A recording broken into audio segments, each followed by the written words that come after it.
and welcome to the Your Parenting Mojo podcast. Today's episode evolved out of a few conversations with parents in the parenting membership, which I've been running for about 4 years now. There are quite a few folks in the community who have been with me since the very beginning, which is really cool for me to see how we've learned and grown as parents, but also as people, independent of our role as parents. We've built a really rich community where we have so much trust in each other to bring things that are super hard and that we find embarrassing or even shameful to admit to each other. And there's a strong understanding that what you're going to get back when you share something like that is that you'll be held with a sense of compassion, that you're not the only one who has felt this way and you will make it through. A few people have shared in the community recently about ways they've seen themselves navigating situations with courage and grace that in the past would have caused them to fall apart. And I thought, ooh, that sounds like the makings of a podcast episode. So I put out a call for members to submit short videos answering the question, what did you wish you had known about parenting when your children were younger? Several members who have children who are in the kind of 6 to 10-ish range responded. And I think that's important because the toddler and preschool years are so hard in a lot of ways. And these parents are through that stage now, and they're starting to see the ways that they've interacted with their children for a number of years is showing up in their relationship now their children are older. I'm pretty embarrassed now to admit how little thought I put into parenting before I got pregnant. If it gives you some sense of how I was approaching the whole thing, before Carys was born, we referred to her as the parasite. And of course it was a term of endearment, but I felt very little sense of connection with her. And I went all in on my birth plan because I figured that's when the connection would start and I wanted it to go right. And at that time, I honestly thought the first year was going to be the hardest because I wouldn't be able to understand what the baby wanted before she could talk. But after that, there probably wouldn't be very much to it. I would just be the same person I was at that point, but with a child. And if you told me at that point that motherhood would not only rip me apart and remake me, but that I would be supporting other parents on their own journeys as well, I would have said there's something seriously wrong with you. I do remember being in the shower when Carys was about 3 or 4 months old thinking, how am I going to instill some sense of discipline in her without being the parent who always says no? I assumed that my husband, who's generally the far more easygoing one of us, would be the fun, preferred parent, and I would be the enforcer. And then I found resources for infant educators, or RI, which was the start of my respectful parenting journey, but the toddler years were really the beginning of my own transformation. I covered an overview of what is RI as well as the scientific research that supports it in episodes 79 and 84. And my book's going to be published on September 5th, and I recently sent a preview copy to the director of the preschool that Carys attended, and she said she cracked up when she read the dedication, which reads, "For Carys, who got me into this whole mess in the first place." And the director was really on the receiving end of my early investigations, as for a while I became that parent who would send emails gently asking why certain policies were in place and the reasoning behind certain types of interactions between teachers and the children. And at home, I definitely saw a lot of my own defense mechanisms kicking in during that period when Carys would resist and have tantrums and I would mentally and emotionally shut down, just as I had learned to do when I was a kid, and I couldn't cope with what was going on around me. And I know I'm not alone in that. Here's parent Elizabeth describing how this has showed up for her. I wish I had known that the process of parenting would transform me just as much, if not more, than it sort of transformed or changed them. I wish I had known that as I attempted to fix their behavior or control their emotions, that actually there was a lesson there for me in terms of how I relate with myself when I fail or how I deal with my own difficult emotions. I wish I had yelled thank you each time some of the more difficult behavior or feelings or encounters happened, because in many of those encounters were seeds for my own growth. I wish, I had taken the hints about, when they push back, is it that I hadn't set I hadn't, communicated clearly? when they, have meltdowns? Is it also that they're picking up on some level of discomfort that I'm feeling, or is it also that I'm not responding appropriately to child appropriate behavior? I wish I had shared the responsibility more in many of the areas, like let them also take quite a fair share of responsibility in our interactions. I see so much wisdom in what Elizabeth shares here. So many of us come into parenting with so much unhealed trauma. Some of us know we have it, others of us grew up in an outwardly highly functional family that nevertheless didn't meet our needs, which is itself a kind of trauma. When our children resist the thing that we ask them to do, we naturally think that our role is to get them to do what we want them to do, because that's what our parents did to us. And in doing that, we usually gloss over the big feelings we are having about our child's resistance. I think if we can shift how we see our difficult feelings from being something that we try to minimize and make go away as fast as possible to being a signpost that says, over here, healing needed over here, then we'll be better able to show up as whole, fulfilled people in all of our lives and not just with our children. A lot of that growth tends to happen in terms of how we see ourselves and our role in our family of origin, as well as with our partners, if we have partners. Many of us are fortunate to have had jobs and even careers that we enjoy and to see ourselves as pretty much equals with our partners before we had children. We might not have even talked with our partners very much about our values because we just kind of assumed they were the same as ours. I know that was the case for me. Conceptually, I'm pretty sure my husband saw us as equals. I worked full-time while I was an undergrad, which transitioned to him supporting me financially while I was in grad school, and then I earned more than him for several years after that. It seemed like we were on an equal footing. And then after Carys was born, things started to shift, possibly partly because I mostly worked from home. We both interviewed the nannies that we were looking at hiring, but then I would manage all aspects of that relationship because I was at home more. And then when we transitioned to preschool, he assumed that I would handle all of the daily drop-offs and pickups, and I honestly believe it was me not being the one who wanted a child that gave me leverage in that negotiation. I quite clearly remember saying, you were the one who wanted this child, and there are 5 drop-offs and 5 pickups each week, and you're doing half of them. He did do the daily drop-offs, but after a while, we pretty easily slipped into a pattern where I was the one doing almost all of the communication with the preschool and cooking the special breakfasts and making sure there was a change of clothes in her bag and volunteering to make ice cream or dissect owl pellets in the classroom. And it sort of seemed like a slippage that happened over time, because I do remember probably early in Carys's last year there when I was doing all of that and still working full time and also running the podcast and the parenting membership and kind of exploding at him because I was doing so much. And I think that's a really important thing to keep in mind about patriarchal relationships, which is about how males and masculinity and these arbitrary traits associated with masculinity are privileged above femininity and traits arbitrarily associated with that.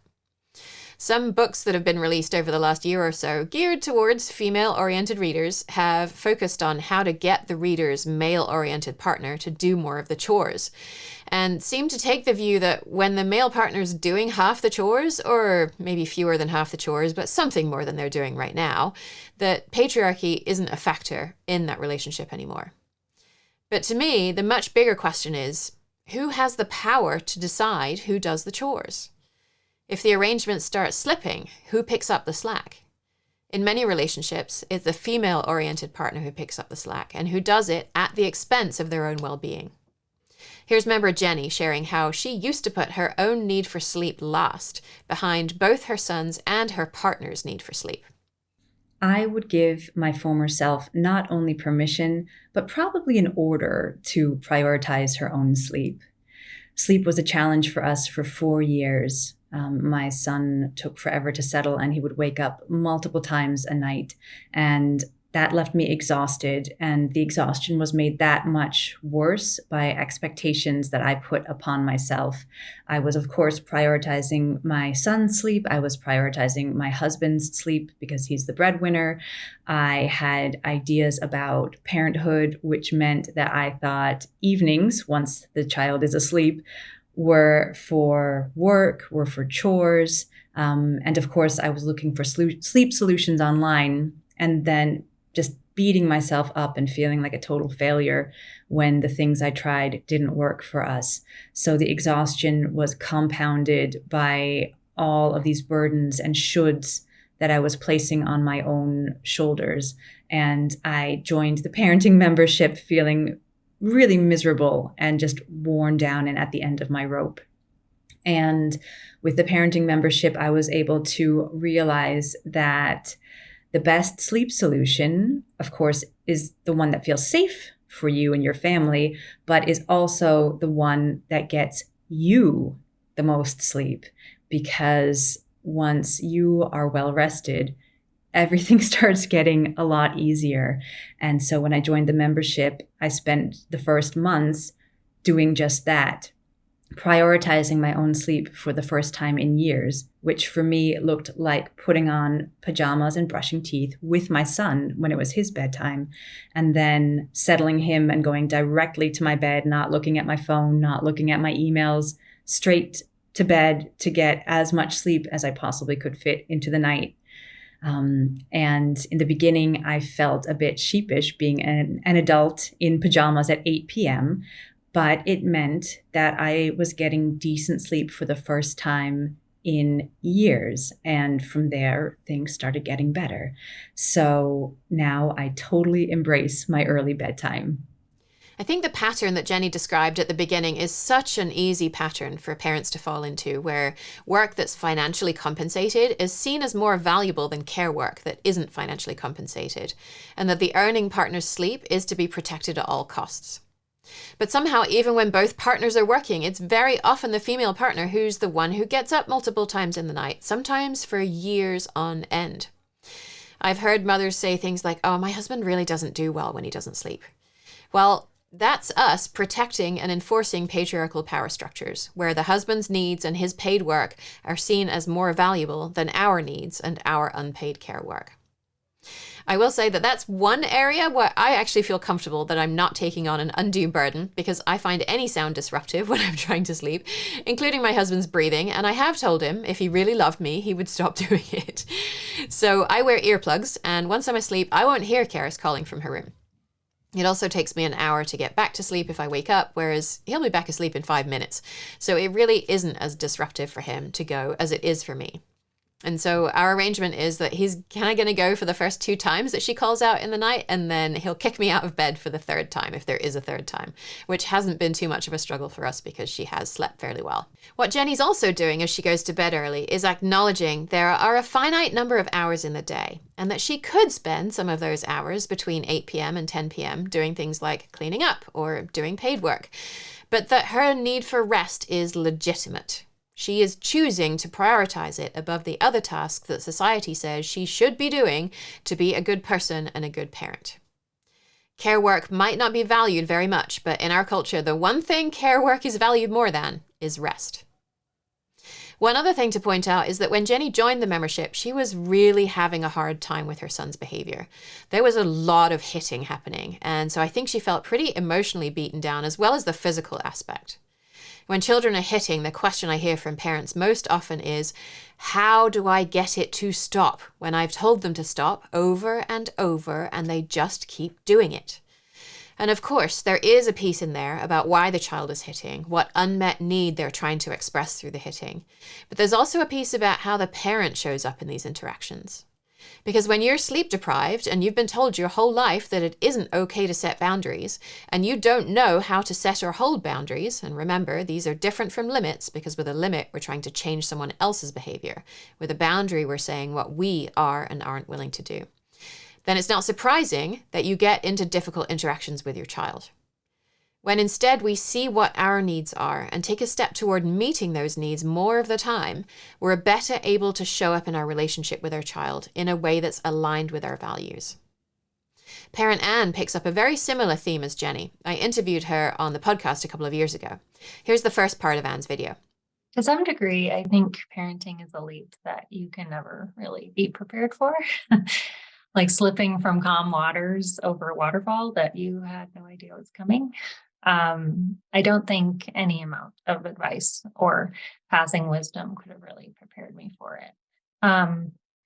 maybe if you come from like a trauma-free family environment, and I don't know how common or rare that may be. It seems rare, but I do know people. I know it exists.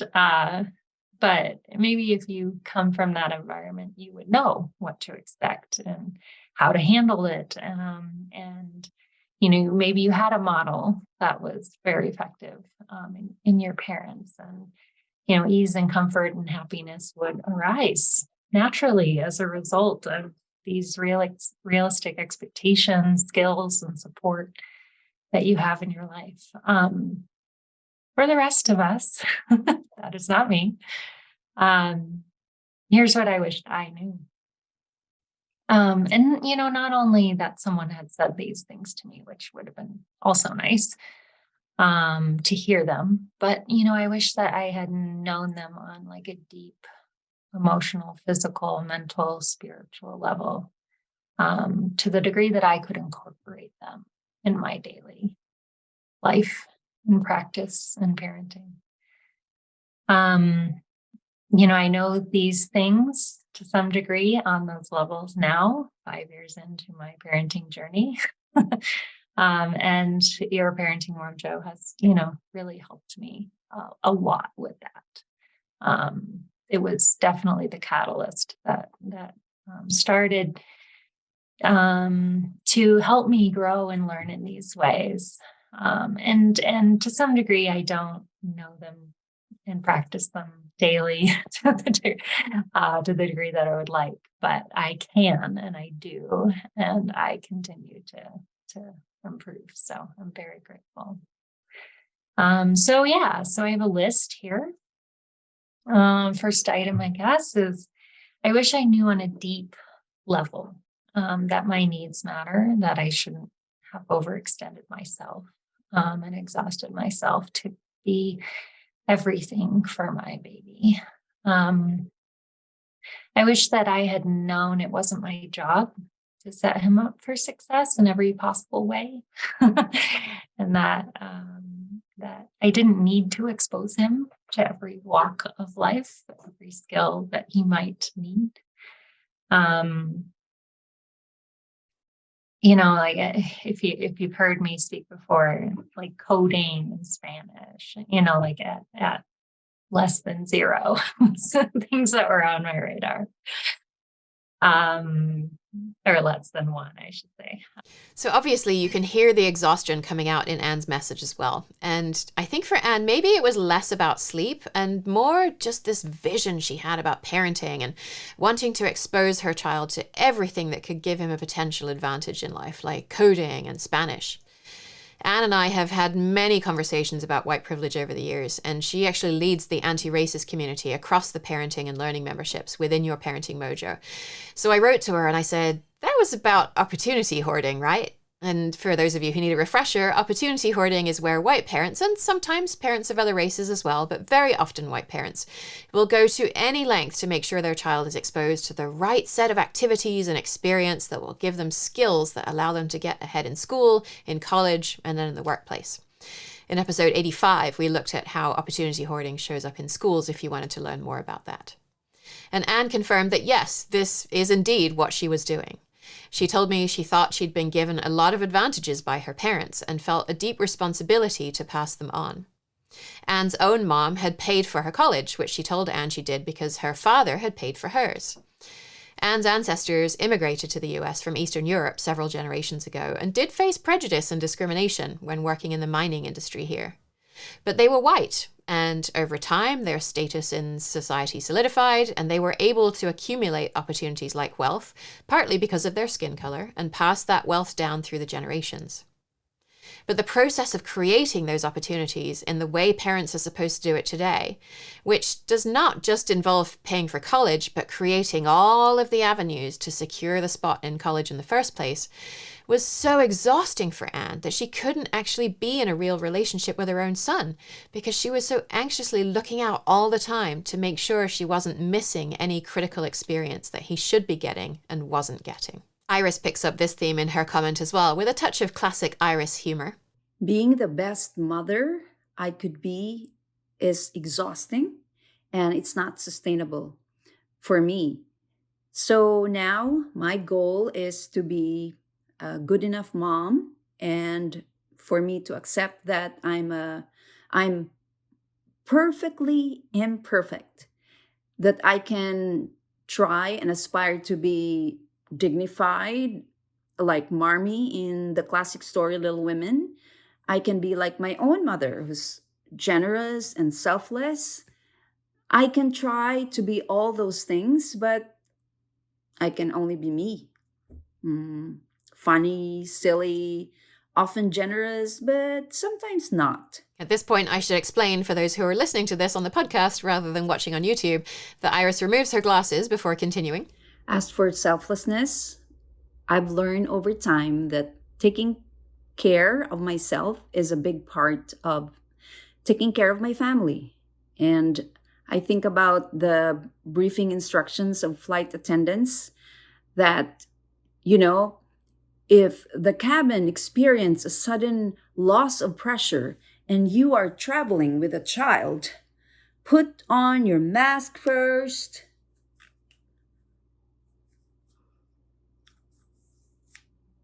Before you help your child. See? You okay, bud? She's okay. And now Iris has a nebulizer mask on, and she's checking in with a big blue teddy to make sure that they're okay.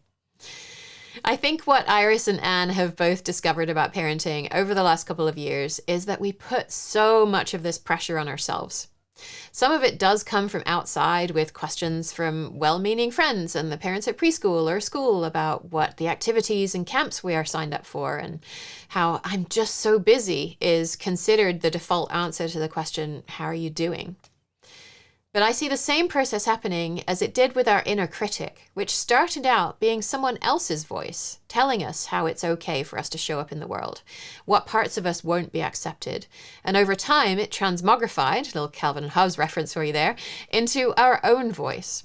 When we hear messages from society often enough about being the perfect mother, doing all the things, eventually we take on that voice as if it were our own, and we enforce our own behavior.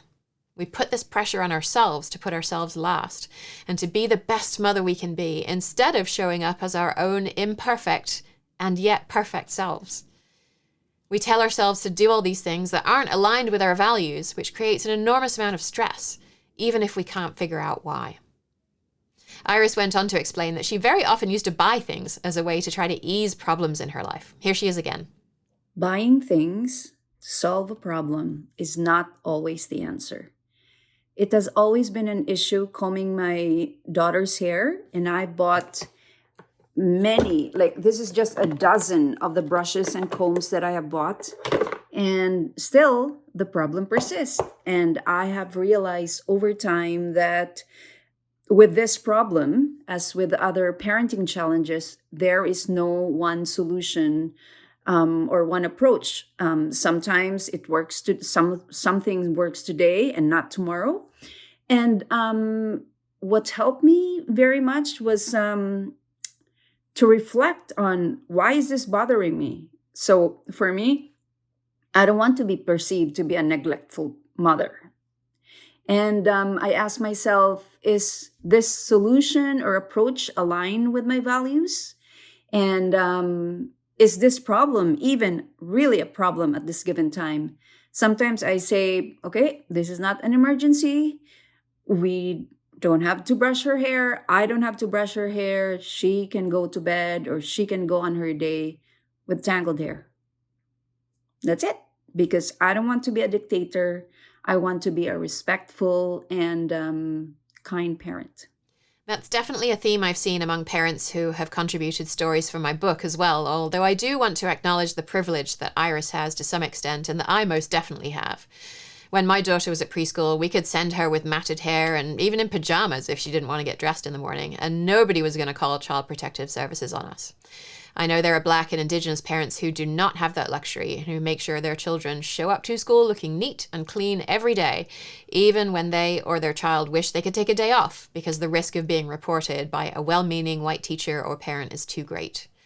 So that's on us, white listeners, to really think carefully before making any of those kinds of reports about whether a child is really experiencing neglect, or whether we would see a parent who puts their values ahead of social expectations if a white child showed up in the same way. Anne went on to describe what she wishes she had known about her interactions with her mother and with her husband, and also with her son. I also wish that I knew that my parents didn't do everything right, and that I shouldn't have subliminally tried to emulate their parenting, my mom specifically. I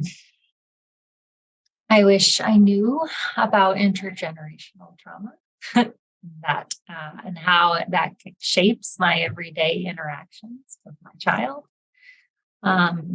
And how, if I don't take steps to like heal myself, that trauma can be passed on to the future generations through me and my child. I wished I knew I shouldn't try to change the way my partner and other people in my child's life interact with them and treat them. I think when we do take steps to improve ourselves, we want everyone to go on that journey, but it's not their journey, it's our journey. And, it's totally natural and it comes from a good place, but it's not effective and it's not kind and it's not considerate and it's not a way to build healthy relationships. And, I think modeling, the ways that I interacted with my child was the most effective, in having him be treated in the ways that I would like him to. And then also, I wish I had known that I could learn from my partner, from the people around me, that they have, parenting styles, ways of child learning, ways of knowing that that are also valid and different, and things can be learned from them. You can incorporate some of that into your practice. Of course, not everything. You don't want to adopt someone's entirety, but learning certain things that are valid and helpful from those around you is really powerful as well. And similarly, and most of all, I wish I had known that I shouldn't try to change my child. This gets me pretty hard emotionally, because it's the way I wish I had been treated as a child. I want my child to know that they're great the way they are, that they don't need to be changed. They don't need to be shaped and molded. And, everything you want them to be will arise from treating them with respect, compassion, love, and support to help meet their needs. It's all that they need to grow, to develop, to learn, to be a whole human that is kind and respectful and skilled in all of the ways that they need to be to thrive in this world. Anne talked quite a bit when I interviewed her about her relationship with her mom, which was difficult when she was growing up and still difficult as an adult and in the early years of her parenting journey. Her mom has a pretty strong personality, and so of course Anne had never learned anything about how to set boundaries, because boundaries are usually pretty threatening to someone who is in charge of you and who has a strong personality. So it's no wonder that as a new parent, Anne still had no idea how to set boundaries. And I think it wasn't until she went through the Taming Your Triggers workshop that she realized she even could set boundaries. In our last conversation, she told us about a time not long after that when her mom said something about blue diapers being for boys and pink diapers being for girls, which Anne found offensive. And normally she would have just walked away or sat there steaming, but instead she said, "I'm upset that you said that." And that was the first time she had stood up to her mother about anything. And since then, she's been able to say these things more directly as they come up. Things like, I don't want you to treat my son that way. Or another time when her mother was controlling how Anne's son played with some blocks, and Anne had a flashback to being a child herself when her mom would buy her porcelain dolls that Anne wasn't allowed to play with, instead of dolls she could actually play with. And to her mom's credit, she acknowledged what had happened and apologized, and their relationship has dramatically improved since then. You can probably imagine how all of this was playing out in Anne's relationship with her husband, with her on this journey to be the best parent she could be and wanting to control every aspect of his interactions with their son as well, because of a fear that if everyone around their son didn't interact with him in just the right way, that he would be harmed somehow. I see this a lot in the female-oriented parents that I work with, who are very often the ones who are doing a lot of work on themselves to understand their intergenerational trauma and heal from the trauma that they themselves experienced. And they want their partners to come along on this journey too, and their partners aren't always ready. In our patriarchal culture, this kind of healing work isn't something men are supposed to do. They're supposed to use power to maintain control over their family, not heal their wounds. So in an ideal world, yes, maybe we do want them to do some of that healing work. And yes, it sucks that they even have to do it. And it doubly sucks that they very often don't see themselves as hurt because they still hold power. And as long as they're holding power, it seems like there isn't really anything wrong. But each person's journey is their own. And Anne is actually saying the same thing about her son and her husband when she says, they're great the way they are. They don't need to be shaped and molded. Nobody likes to be shaped and molded. We arrived here today with so much trauma because other people tried to shape and mold us instead of being with us as we figure out how to live our lives in alignment with our own values. So when we try to shape our partner's interactions with our children, we try to shape how our children turn out, in a way we're reenacting the same trauma that happened to us, even if we're doing it with the best of intentions, which, frankly, is what our own parents were doing as well as they tried to shape us. They didn't do it because they hated us. They did it because they loved us and wanted the best for us. But how do most of us want to receive love? We want to be supported as we make our own way in life and make our own decisions and sometimes fail and learn how to get back up again and to know that we'll be loved no matter what. I think that when we can show that grace toward our family members, which I grant you is not an easy thing to do, especially when there has been trauma involved, but if we care about how they interact with us and with our children, we have to let them figure that out in their own time. And the most effective thing we can do is to quietly model what we believe to be the most respectful way of interacting with our children. I think a big part of respect is doing things when our children are ready to do them. Parent Laura was the first person to submit a video when I requested them. She is on a mission to try to prevent parents from struggling with parenting in the way that she has struggled, which was almost certainly entirely preventable. Here's Laura. Hi, I'm Laura. I have a 7-year-old son and a 4-year-old son. When my oldest was 2 years and 2 months old, the teacher at his daycare said that she thought he was ready to start potty training. While I have worked with thousands of children in my career, I have worked with fewer than 20 children that were not yet school-aged. So I felt like this was not my area of expertise, and these people have worked with thousands of other children that are of this age. And I thought, well, they must be the professionals. If they're telling me he's ready, he's ready. They were wrong. He wasn't ready. Over 5 years later, my son still has regular accidents. He has daytime accidents 2 or 3 times a week. He has nighttime accidents 6 or 7 nights a week. Potty learning before he was ready has caused a lot of long-term problems. He is chronically constipated, and he's had so many accidents in his bedroom that we are going to have to replace the carpet. I learned after all of this potty trouble that several studies say that potty training before the age of 3 is harmful. One of the doctors that we work with says that a child's bladder keeps growing to its standard size until the age of 3, and it grows faster and stronger when we don't disrupt the process by inhibiting filling and emptying. My son's pelvic floor physical therapist, that's right, my 7-year-old has a pelvic floor PT. She says that the muscles to void aren't and haven't developed yet, and they aren't in the right place until after age 3. So potty training before those muscles are in place is detrimental to a child's development. I wish I had known this before. We waited to potty train our 4-year-old, and one day he said he found the underpants that I had bought for him in preparation for the day that he was ready. He decided that would be the day. I put the power into his hands.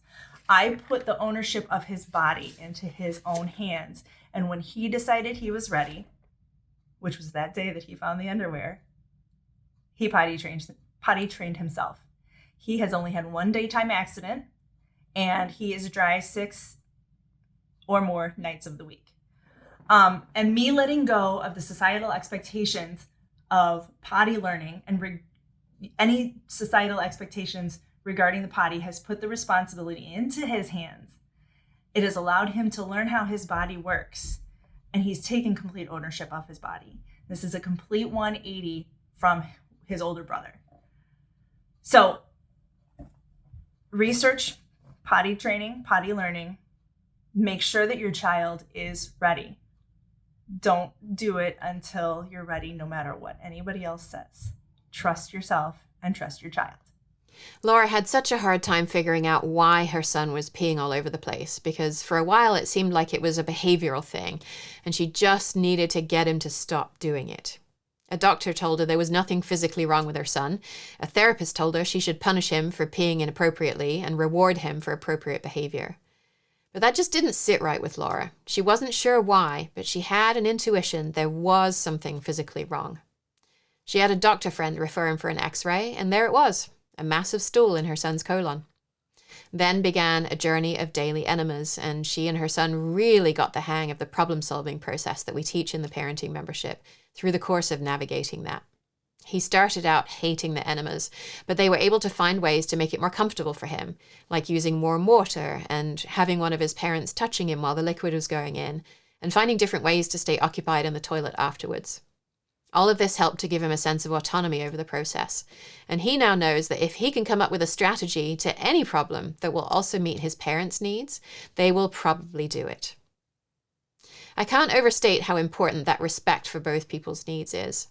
There have been several articles published recently in online magazines like The Cut, where the journalist describes gentle or respectful parenting as a tool that parents can use that benefits the child. But the journalist tries it and finds themselves frustrated and resentful and essentially says, I'm going back to a middle ground where sometimes I just tell my child what to do without listening to them. And to me, that's a fundamental misunderstanding of how we can be in relationship with our children. If we're seeing gentle or respectful parenting as something that helps our child at the expense of meeting our needs, we're missing a huge piece of the puzzle. And the reason these journalists go back to their middle ground is because their needs aren't being met. So let's work towards doing that. Lucinda picks up on that theme in her video.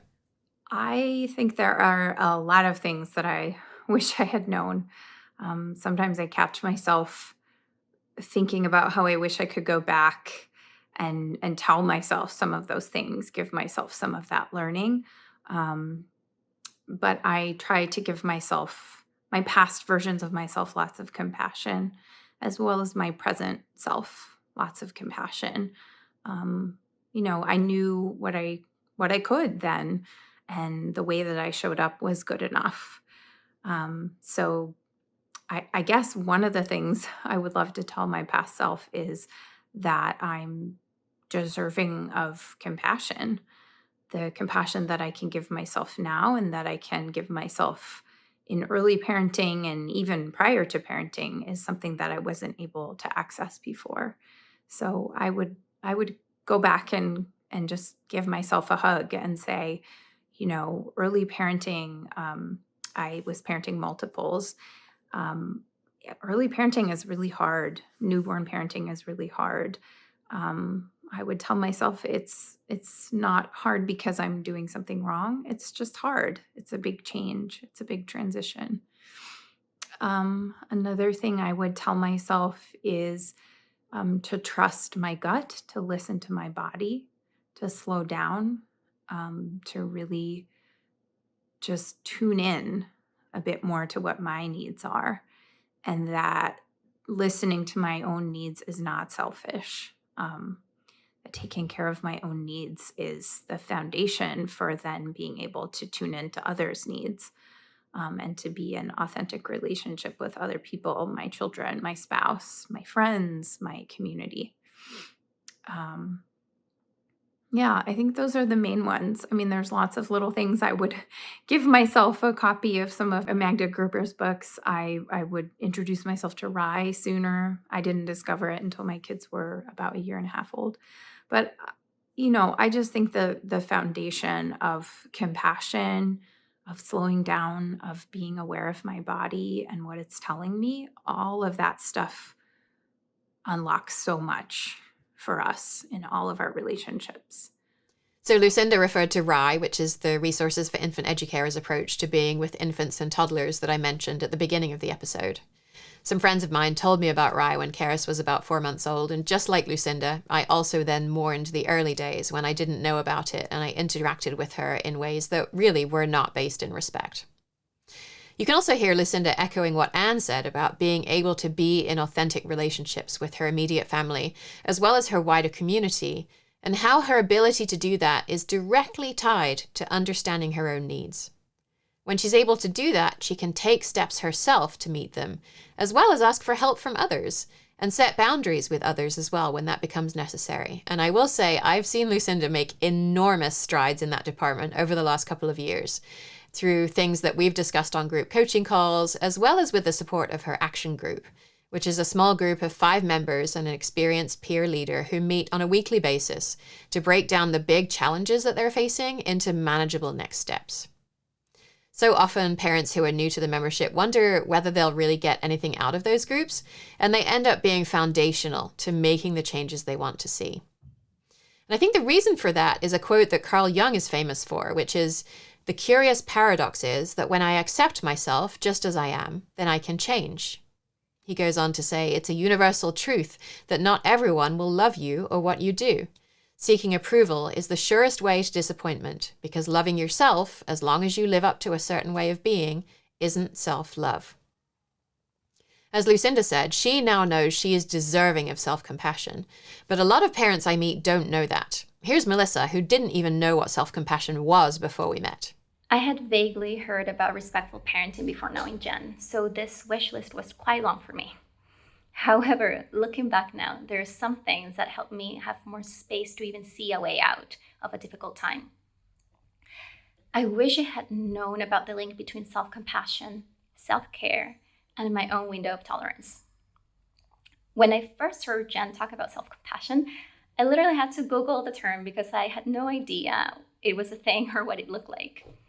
Slowly but surely, I realized that my inner critic was just one voice inside me and that I could also practice letting other, more kinder voices show up.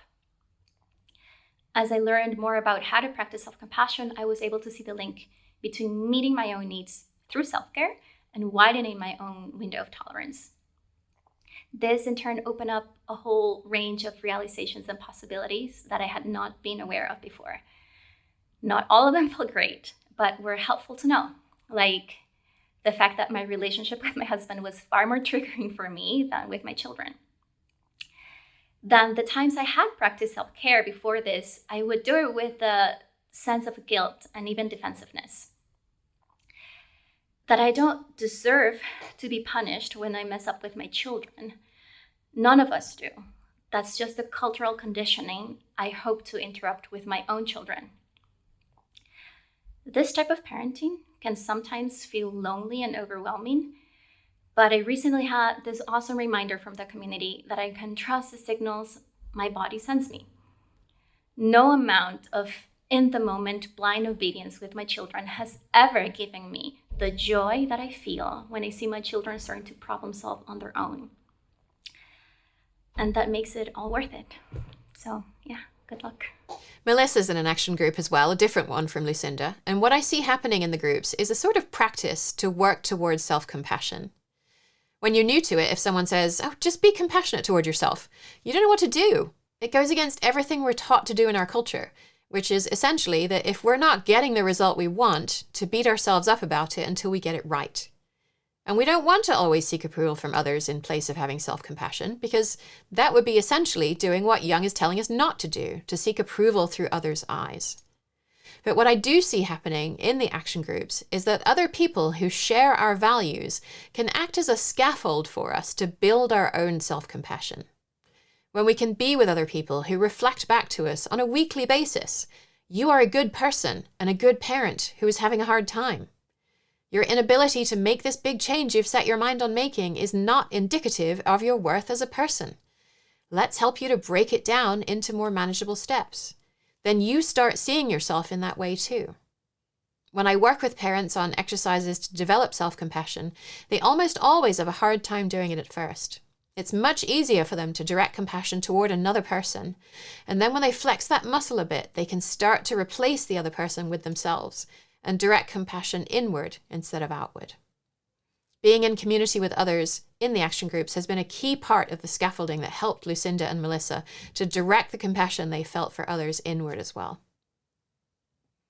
Benson and Amanda went into parenting having done just about as much thinking about what it would be like as I did, and started interacting with their children in pretty much the same way that they were raised, until they realized that didn't fit with their values now. But they didn't know what else to do, especially when these patterns of interacting with their children seemed to come out of nowhere and was so hard to break. What we wish we knew about parenting, a lot of it for me is, I said the main thing would be, I wish I knew about respectful parenting and kind of the principles, I'd say. So understanding like needs, feelings, including our own as well as our children's, how limits and boundaries are involved in that, and also values and kind of determining what's actually important in each interaction with your kid and what values you're trying to instill in them. We went into our parenting journey without kind of doing any research, and we stumbled onto respectful parenting when we joined a parenting membership that Jen runs, and that really set us on a course. We got lucky in that way, and when our kid was 2 years old, so we were able to start implementing some things. But there was a lot of stuff that we encountered as we parented that we did without realizing it, which was how we were raised. And that's a constant battle to reparent ourselves more than even how we parent our kids, which kind of ties into your stuff. Yeah. What I wish I knew about parenting was how much stuff I would have to go through about myself and my past and past experiences with the way I was raised, how much I'd have to confront that before I can even parent in a way that I'd want to. It's kind of scary how quickly I fell into some habits that my parents have, in terms of kind of ignoring blatant sad feelings and trying to use distraction instead.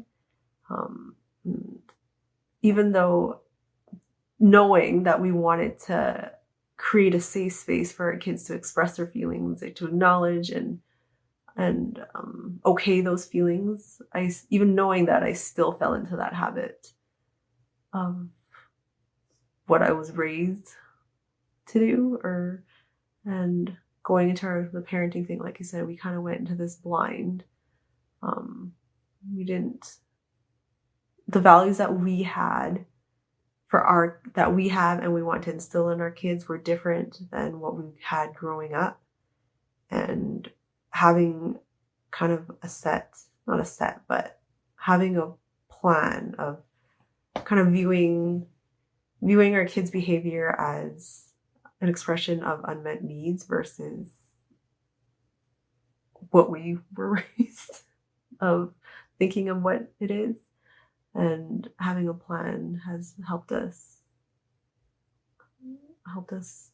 make parenting at least more manageable, while also confronting the demons of our own past. That idea of having a plan is so important. It's not like we're baking a cake and we're going to mix the right ingredients in just the right way and we're going to bake the perfect child who's perfectly well adjusted and always happy and never needs therapy. It's more that if we don't have any idea of where we want to go, it's almost certain we won't get there. So if we want parenting to be joyful and fun and warm and collaborative, and it isn't any of those things right now, or it isn't those things most of the time, then doing the things the way we've always done them and the way we were raised is probably not going to get us where we want to go.